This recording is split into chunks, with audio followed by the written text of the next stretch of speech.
સૌ પહેલા આપણા શરીરને સારું રાખવું હોય તો પાચન શક્તિ સારી રાખવી પડે. એની માટે એક રસ્તો કહું તમને કે જે દવા હોય ને વારે વારે પીધા નહીં રાખવાની. આપણે છે ને ટેવ પડી ગઈ છે.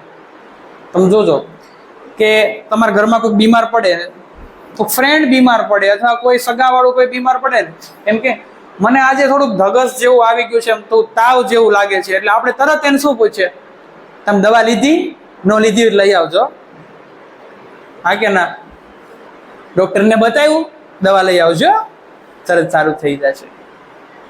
તો સામાન્ય ધગસ આવી હોય, ના શરદી ખાંસી હોય ને તો આપણે સલાહ કેવી આપી દઈએ છીએ, ચાલ દવા લઈ આવો. તો નાની નાની વાતમાં દવા નહીં લેવાની.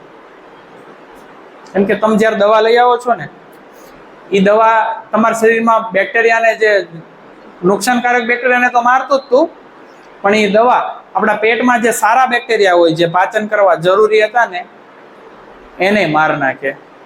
તો આપણું પાચન બગડે. પાચન બગડે એટલે બીજા એક રોગ મટાડવામાં બીજા રોગ આવે.